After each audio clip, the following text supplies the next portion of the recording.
panjenengan sih nggak ada pondok. Ini lagi jenengan ngaos sebisanya ngajak seniornya untuk ngajikan diri. Kesannya nonton. Mungkin mbak kesana juga yang sering mengikuti mak dulu juga kan. Terus lewatan tonggoni si mati di sini itu bijak. Karena ilmu tajwid subhanallah itu ilmu yang betul-betul ditunggu dari panjenengan, ditunggu oleh masyarakat dari panjenengan. Karena kalau ada mayat perempuan, kok kesini tajis betul sejenis. Ini bahkan pendapat yang harus ditayangkan tidak boleh dimandikan oleh ajnabi. Harus ditayangkan karena udur termasuk. Nah ini waktu panjenengan, kok betul turun tangan ke situ. Jenengan sebagai dosa karena panjenengan yang asalnya fardu kifayah jadi fardu ain. Karena yang satu-satunya bisa di panjenengan, gitu. Fardu kifayah itu kan kalau banyak orang bisa. Terus nanti ada salah satu yang melakukan kan sudah gugur dosa dari yang lain. Tapi ini betul malah sesaat kecuali jenengan berarti menjadi fardu ain. Dan betul melakukan jenengan itu. Nah ini penting karena apa? Ilmu tajwid itu juga termasuk ilmu yang harus dipraktekkan. Ngalimi kayak apa bab namanya tajwid dari janais. Tapi lebih terlatih praktek. Terus dihadapkan jenazah, terus waktu ilmu hilangan. Ekstrim, you know. Kalau mulai konteks jenazah sih bukan normal dalam hati. Mana penting bagi panjenengan meskipun nggak ada pondok dalam itu, ketika najis kambing itu diperintah untuk tombol si mati itu diperintahkan mau. Kalau bisa diberi contoh dulu dari panjenengan supaya anak itu terus bisa melihat. Awalnya melihat, nanti kedua ketiga harus turun tangan atas panjenengan yang melihat untuk sekedar mengontrol. Ini kurang gini. Itu ilmu yang subhanallah itu tidak akan dilupakan oleh santri.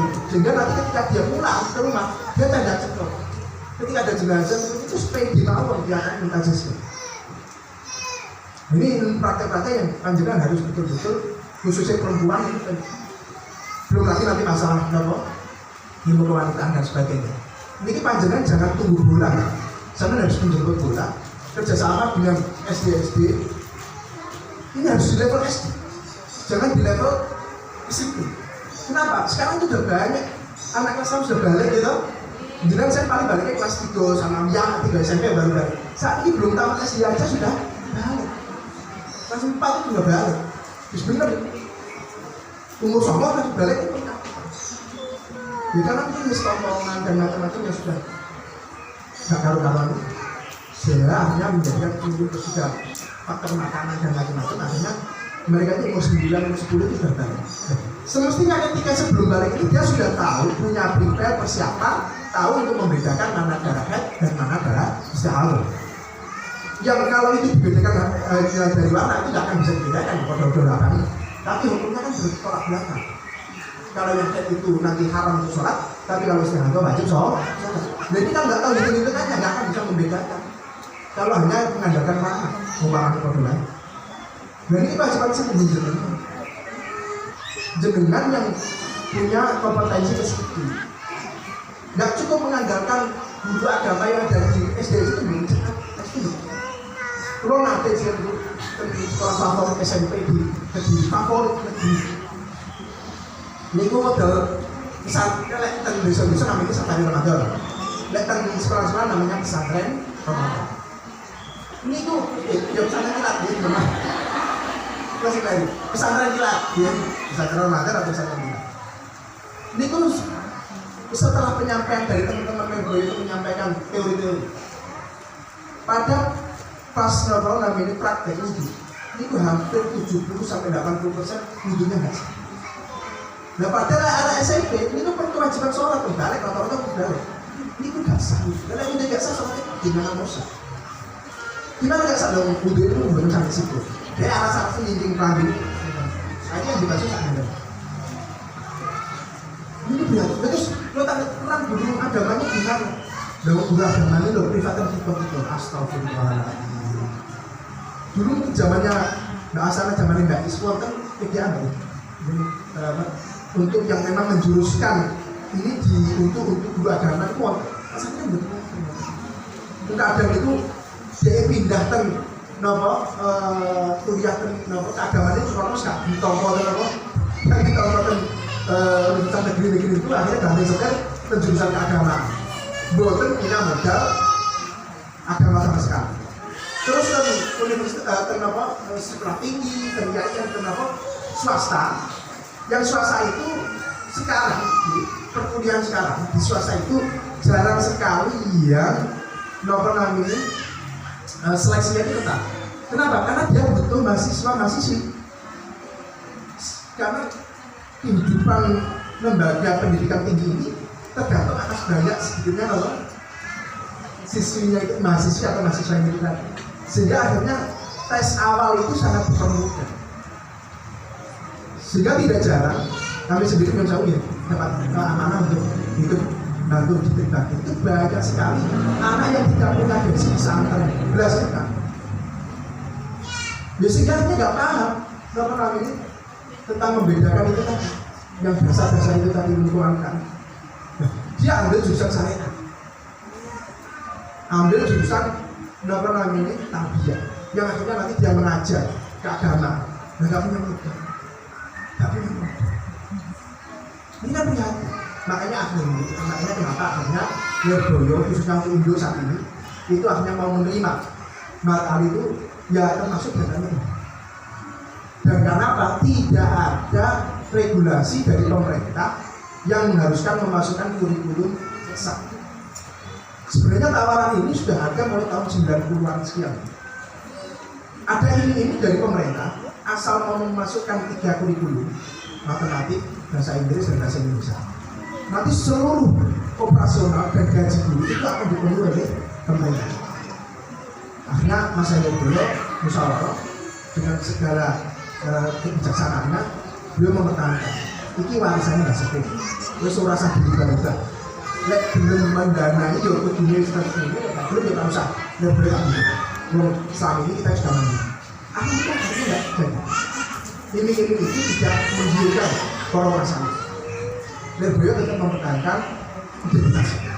Saya mau ngomong Lirboyo itu maksudnya Indo tetap mempertahankan identitasnya sebagai pondok pesantren.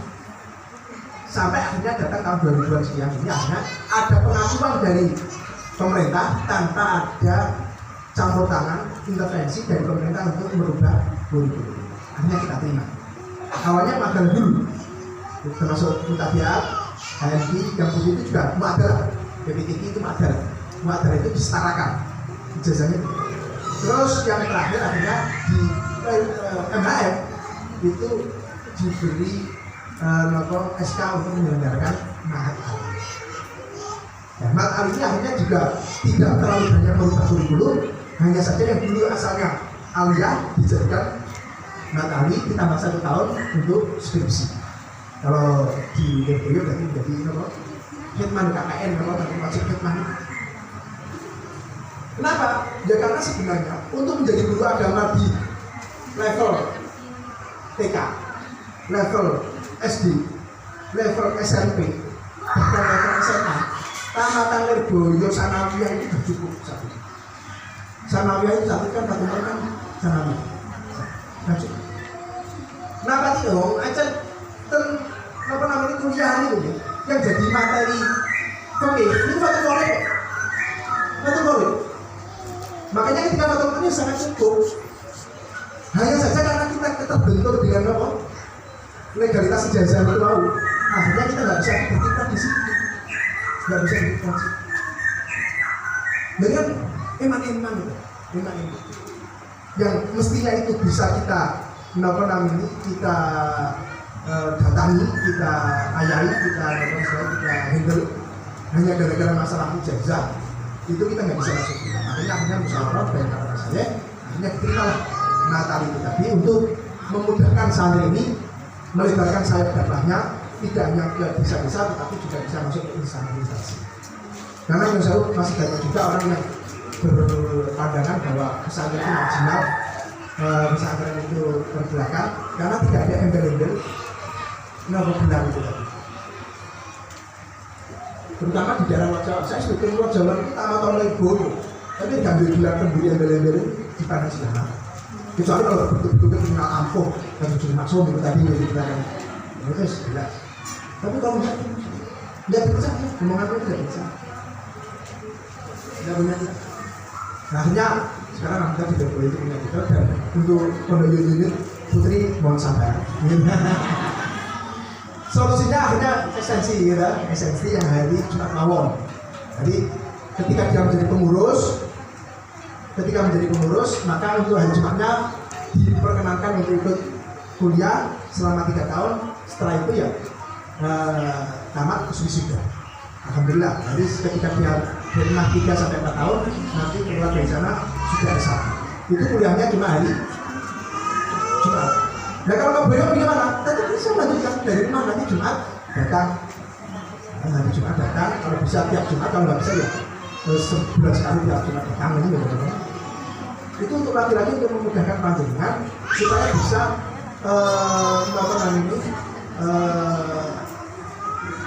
mendatangi tempat-tempat yang itu tidak bisa didatangi oleh orang yang tidak punya modal ijazah kita.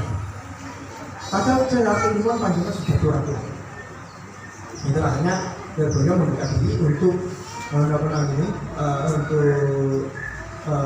legal formal ijazah S1 lewat ngakalinya dan S2 lewat ngakali marahlasanya. Tapi ya itu tadi dengan tanpa adanya campur tangan pemerintah terkait kurikulum yang ada di MHS ini kita syukur. Ini pandangan secara khawatir dengan anak-anak Lirboyo, insya Allah.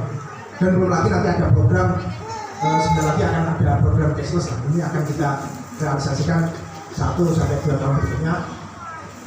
Ini tidak akan ada lagi pembayaran tunai, pakainya kartu semua lewat Simponi Lirboyo. Di Simponi Lirboyo itu panjenengan punya anak di MHM itu ngertos mungkin nilai rapor panjenengan anak panjenengan itu berapa, terus anak panjenengan nanti melanggar 0,1 itu panjenengan itu 11-12 sama malaikat profet aktif. seperti track recordnya anak-anak yang jenengan. Dan nanti kalau sudah ada sesuatu itu panjenengan tidak hanya tahu nilai akademik putra panjenengan, tapi juga bisa membatasi jaring putra panjenengan. Nanti akan bisa ada limit. Nanti kan anak itu kalau transaksi pakai kartu kan ada etol itu kode ya itu nanti dibatasi limitnya, berarti kita tersanjurkan kemampuan ini.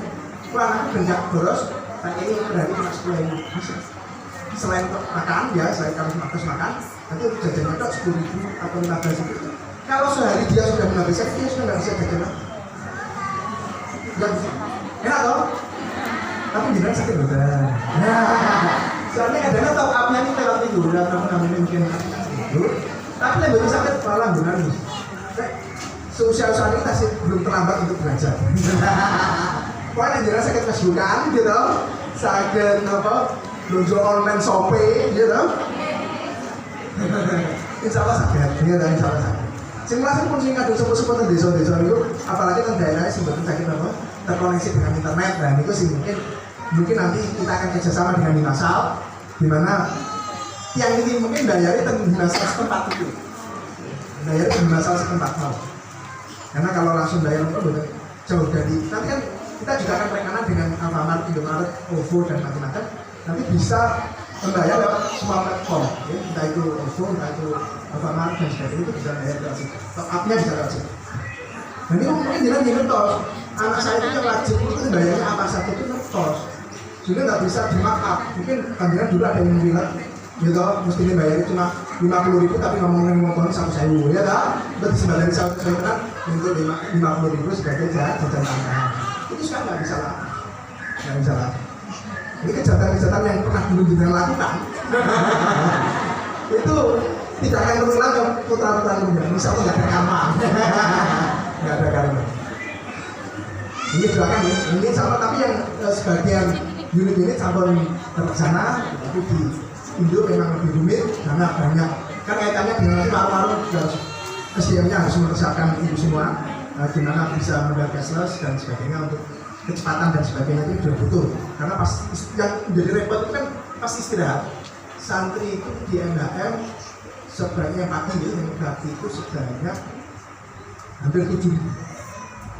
istirahat cuma 30 menit. Nek kabeh tuku.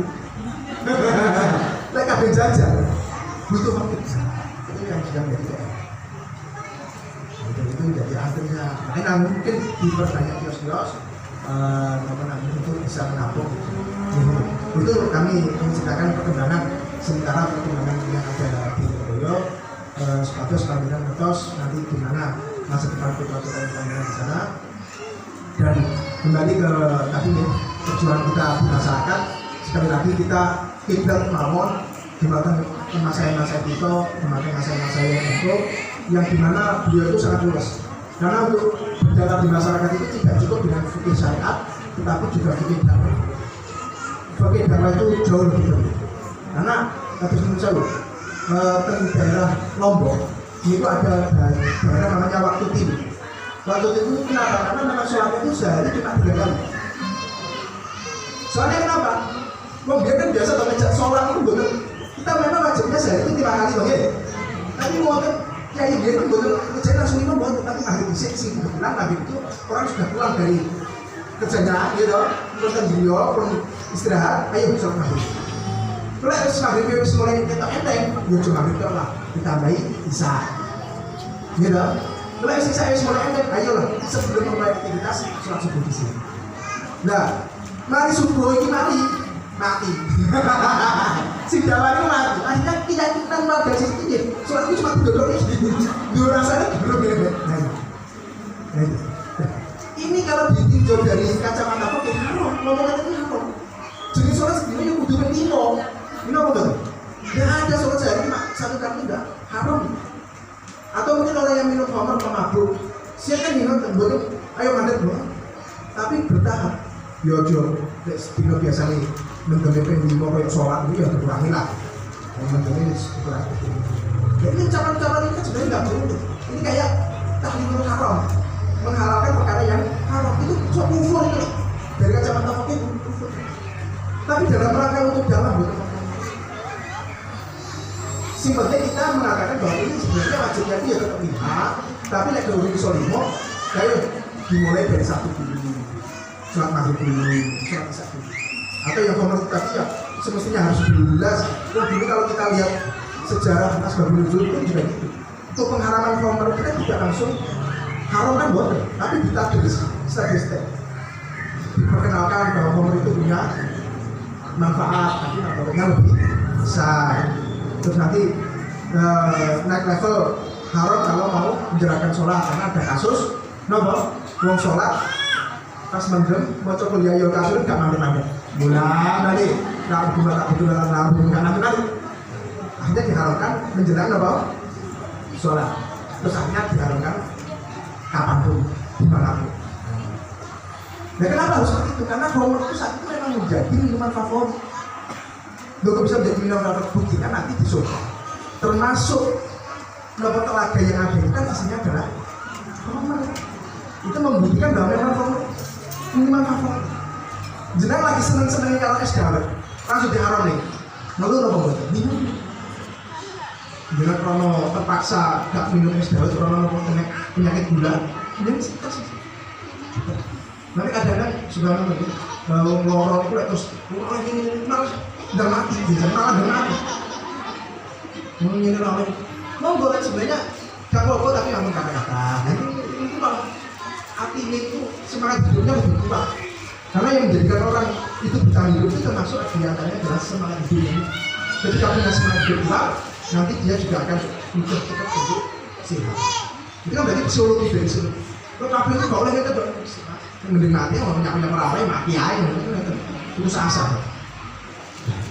Hal-hal seperti itu kan harus kita lakukan dalam dakwah. Kita nggak boleh menjadikan masalah itu menjadi putus asa atas agamanya.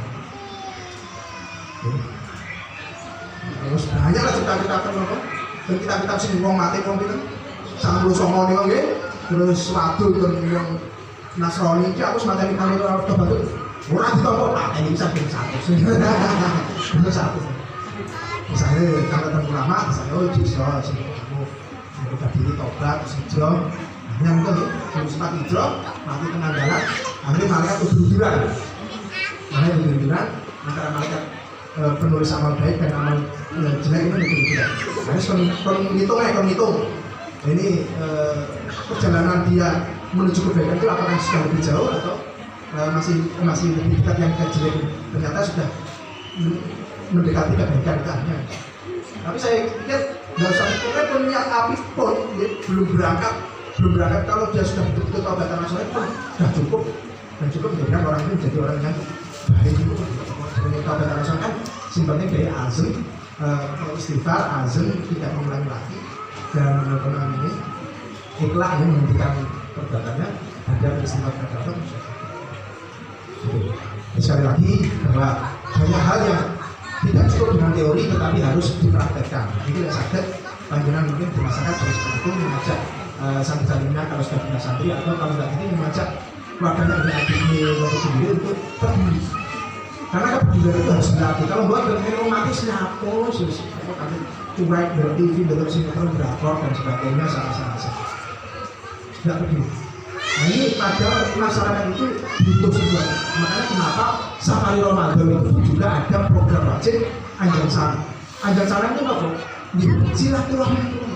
Karena ada masyarakat itu ketika panjenengan ceramah di halayak dan masjid dan musola ini bagaimana kita itu kata izin. Karena menurut dia aku ditanya itu mungkin remeh banget aku izin. Dia udah ditanyanya kapan? Ketika panjenengan berkunjung ke rumahnya orang tersebut, jelas saya ngobrol, nyantai dan sebagainya. Akhirnya dia tidak ada lagi rasa sungkan untuk menanyakan